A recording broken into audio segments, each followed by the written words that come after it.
This is not Mr. Bean, this is Shaq Fu. Anyway, today I'll be ranking every single one of my Genesis games on their box arts, from prettiest to ugliest. Remember, my opinion on the box art does not reflect my opinion on the video game itself, like how Maneater looks really cool but sucks, or how NCAA Football 09 looks terrible but is actually really terrible. I have about 14 in-box Genesis games, and we'll only be ranking them. The singles will not be included, like a couples-only game at a party or something. I've never been invited to a party. In 14th is Family Feud. This is actually just so boring. It's just empty with the box of the set of Family Feud. There's nothing here. They didn't even bother to put a picture of Ray Combs cracking the most tempting of smiles. In 13th is Joe Montana Football. Don't get me wrong here. I'm not saying Mr. Montana isn't pretty. I'm sure plenty of folks find him appealing. But in terms of box art, this is just not good. Nothing is even happening. You haven't even thrown the ball yet. This is as boring as the state of Montana. Nobody even lives there. Comment down below if you're from Montana. I know you're lying. In 12th is Sonic 3D Blast. Before anyone says anything, I'm aware this is not the original cardboard box, but it looks the same. I kinda wish it didn't though, because look at this worm. This is the kind of worm to live in a politician's brain. Everyone I know hates this worm. We don't trust you. And 11th is Mortal Kombat. Yeah, it's just kinda basic. It does fit Mortal Kombat, just not a lot of words to say about this one. In 10th is Might and Magic. Okay, this is neat. This utter overdose of Nerdowin, unlike previous games, just too much is happening here. And honestly, this looks more like a book cover than a game cover. Because it is! This is the game's manual. Why is it of such an unearthly size? In 9th is Bonanza Brothers. Now this is by no means ugly. Me thinks the fact they're on a wanted poster is pretty neat.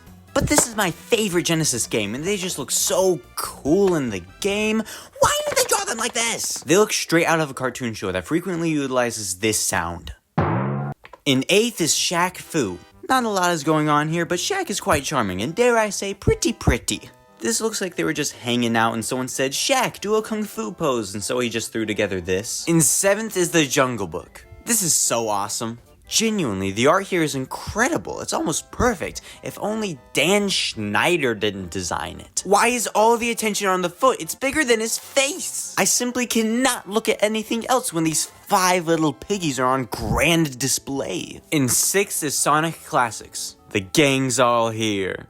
It's cool seeing Sonic, Eggman, Tails, and Sonic all in one cover. This looks just like those compilation DVDs of random episodes of shows, like my VHS tape of 2 episodes of Benji. The cover is done like compilation games should be. I like it. In 5th is Sonic the Hedgehog. This is just great. I just dig Sonic with his smug little face as he wags his finger. It's as if he's saying, you're a bad little boy, aren't you? And yes, I am.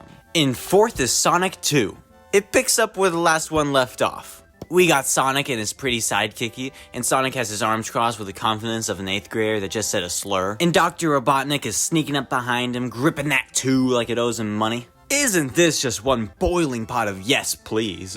In 3rd is Phantasy Star 3. Gotta love a classic space setting. Dude with a sword on some space stairs. But I'm more interested in the 4 lasers this robot man's shooting out of his nipples. 2 for each nipple, that's gotta beat the current record. Man, if I could shoot lasers out of my nipples, let's just say I wouldn't be a YouTuber. In 2nd is Sonic Spinball. This is action-packed. This is beautiful. This is what dreams are made of. Sonic's just absolutely bolting down that track out of a volcano while Dr. Robotnik's just shaking his fist like he's about to roll some dice. And this tells a story. Like, is this pinball thingy gonna hit Sonic? Is he cooked? And finally, in 1st place is Echo, the Tides of Time. This is the wisest dolphin to ever grace any plane of existence ever. The words this mammal utters must be instantly written down and kept sacred, and once we finish writing everything down, we're gonna publish it as a book and call it the Bible 2. I'm going to run for the president of the universe, and my only policy will be to ban the use of the word majestic outside of any context not regarding this single dolphin. And once my mission has been fulfilled, I will resign and give my position to our new savior. Afterwards, I will take the blade of the heavens and pierce it through my chest so King Equestrian may thrive just that much more. All this to say, that's one pretty dolphin.